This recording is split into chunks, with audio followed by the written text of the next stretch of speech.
talking about big discussions, let me recognize the senator from Minnesota, Senator Klobuchar. Well, thank you very much, Mr. Chairman. And I know there's some new staff that was introduced at the beginning, but I wanted to particularly congratulate Tamara Facile. She used to work for me many, many years ago, and I know she'll do a fantastic job for you as the staff director.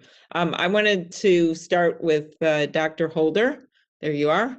I think one of the things this pandemic has shed such a big magnifying glass on is just this difficulty for so many parents of balancing everything. And I always have this image of moms balancing their toddlers on their knees and their laptops on their desk, and dads teaching their second graders how to use a mute button, which they do better than any of our senators, honestly. My question is, I did this Marshall Plan for moms, which of course part of this is paid leave.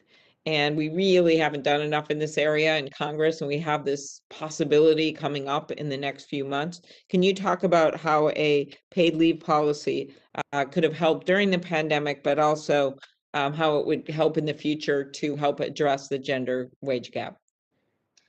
Well, thank you, Senator Klobuchar. Such a pleasure to answer a question from you about the gender wage gap.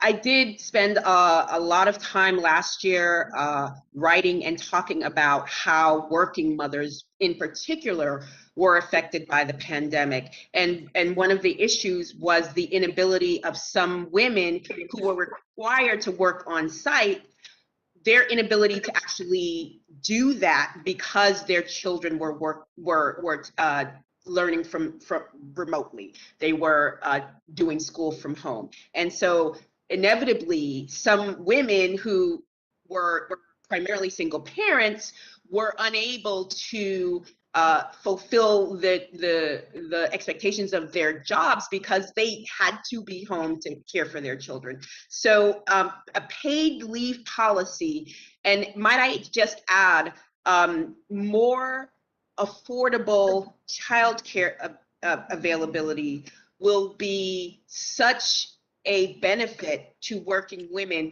when we think about the fact that 1/3 of women who work in this country are mothers. And so we need to do everything we can to support these workers. And I wouldn't necessarily limit that to working women. I would say if a dad is a single parent, has caregiving responsibilities, these types of policies would benefit him as well. So I feel in this country we haven't paid enough attention to the needs of working parents. Mm-hmm. And I think that the pandemic really exposed what their vulnerabilities are, what their needs are, and what's required so they can be full participants in the American work life. And absolutely, paid leave would go very, very far in helping working parents as well as affordable childcare.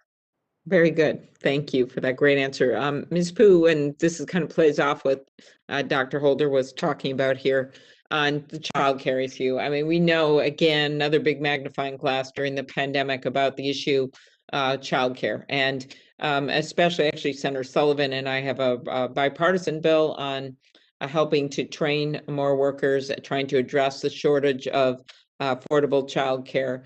And so part of it's training, but a lot of it is wages to try to attract people to this occupation. So it's the double whammy is there's not enough childcare, and then we don't have enough people working in it. And then if they're not paid enough, we're not going to get them to work in it. And so could you talk about, we have these literal childcare deserts in some of the rural areas of my state where we would actually be able to add jobs, and there's employers out there. Could you talk, Ms. Pooh, about some policy solutions we should consider when it comes to increased pay for domestic workers, how we do that while still making childcare affordable? And the same kind of chicken and egg thing in the wages, making it affordable, and then also making sure we have the supply. Absolutely. Thank you so much, Senator Klobuchar, for your leadership on so many of these issues that are about equity and opportunity for women. There is a whole series of investments that we need to make in making childcare, quality childcare, much more affordable and accessible to American families. And the American Families Plan that the president has put forward, and some parts of the American Jobs Plan begin to make those investments. And I know there are a number of childcare bills in Congress that are about making childcare much more affordable and accessible. And I think that childcare funding at the federal level should also be tied to rate setting and insurance that we are also raising the wages for childcare workers. What I see is that we end up losing some of our best care workers and care providers and early childhood educators to other low-wage service jobs because they simply can't make ends meet doing this work, despite the fact that they see it as their calling. So raising the wages, improving access to benefits would be huge for this workforce. Right, exactly. And I would think figuring out how to help fund some of it so that you can still have it be affordable. Exactly. While raising the wages. All right.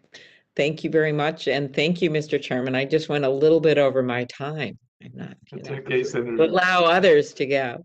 All right. Thank you. Thank you very much. I Right. now recognize the senator from Texas, Senator Cruz.